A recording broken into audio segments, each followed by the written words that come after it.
বিএনপিকে খালি আপনারা বলবেন এরা ইসলামকে ভালোবাসে না, কোরআনকে ভালোবাসে না, এরা খারাপ, এই সেই। আমি আসিফ হুজুর ক্যামেরার সামনে স্পষ্ট ভাষায় বলছি, আমার পুরো বাংলাদেশে যদি এই পর্যন্ত 200 মাহফিল হয়ে থাকে, তার 100 মাহফিলেরও বেশি মাহফিল করেছে আমার বিএনপির ভাইরা। আমার মাহফিল, আমার ইভেন আমি যত মাহফিলে গেছি বেশিরভাগ মাহফিলে মাদ্রাসা চালায় আমার বিএনপির ভাইরা। আমি নিজে সাক্ষী। না, আমি কোন দলের দালালি করবার জন্য বলছি না, আমার কথাটা বোঝার ট্রাই করবেন।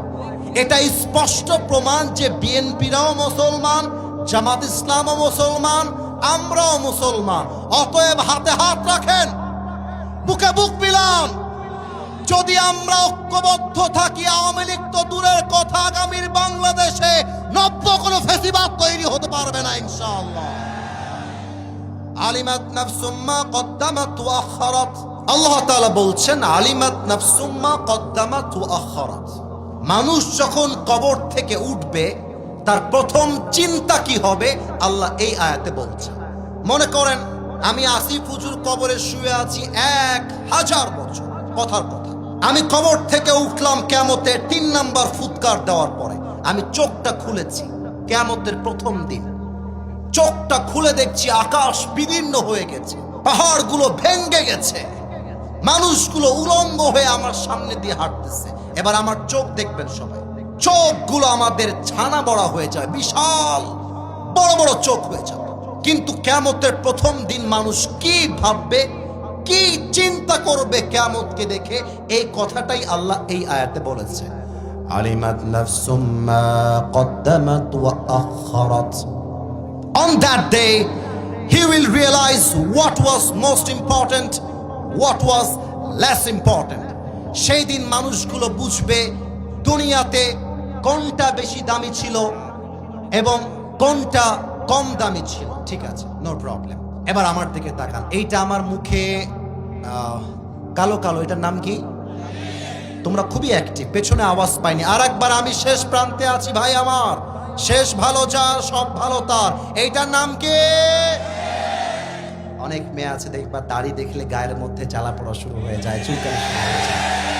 ওই এক মেয়ে বিয়ের জন্য পাত্রের সামনে গিয়ে বসে আছে এভাবে একদম। মেয়েরা তো বিয়ের সময় আসলে এমন একটা অভিনয় করে, দেখলে মনে হবে ধোয়া তুলসী পাতা, কিছুই বোঝে না।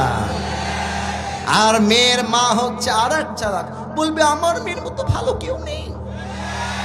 বলছে আমার মেয়ে এত ভালো, আমার মেয়েকে স্কুলে আমি নিয়ে যেতাম, কলেজেও আমি নিয়ে যেতাম, প্রাইভেট পড়তে গেলে আমি নিয়ে যেতাম।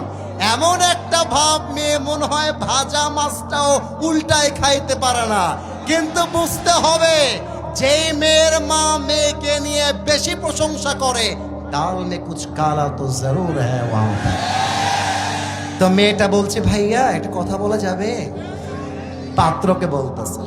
তো পাত্র বলছে ওয়াই নট, প্লিজ বলেন, কি বলবেন? চুপ থাকো। তো মেয়েটা বলছে আচ্ছা ভাই আপনাকে আসলে একটা কথা বলতাম, ইফ ইউ ডোন্ট মাইন্ড। বলছে নো প্রবলেম, বলেন কি বলবেন। তো বলছে আপনার মুখে যে চাপ দাড়িটা আছে একটু ক্লিন শেভ করে নেওয়া যায় না দাড়িগুলো? তো যুবকটা বলছে কেন ক্লিন শেভ করবো, what's the problem with it, কি সমস্যাটা কোথায়? বলছে দাড়িটা রেখে কেমন যেন আপনাকে চাচা চাচা লাগছে, বয়স্ক লাগছে।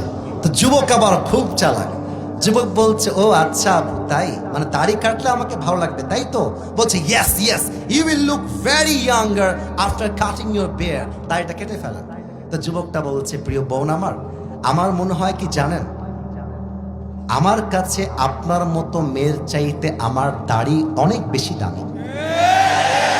আর যেহেতু আপনার মতো মেয়ের জন্য আমি দাড়িওয়ালা সিংহ পুরুষ পারফেক্ট নই, তো আপনার মতো মেয়ের জন্য বিটিএস এর হিজড়া ছাড়া সেকেন্ড কোন অপশন আমার কাছে নাই যুবক। আর যে মেয়ে আমাকে দাড়ির জন্য বিয়ে করতে চায় না, সে তো আমার বাড়ির বউ হওয়ার যোগ্যতাই রাখে না। আর যে মেয়ে আমাকে দাড়ির জন্য বিয়ে করতে চায়, সেই তো আমার বাড়ির বউ হওয়ার যোগ্যতা রাখে।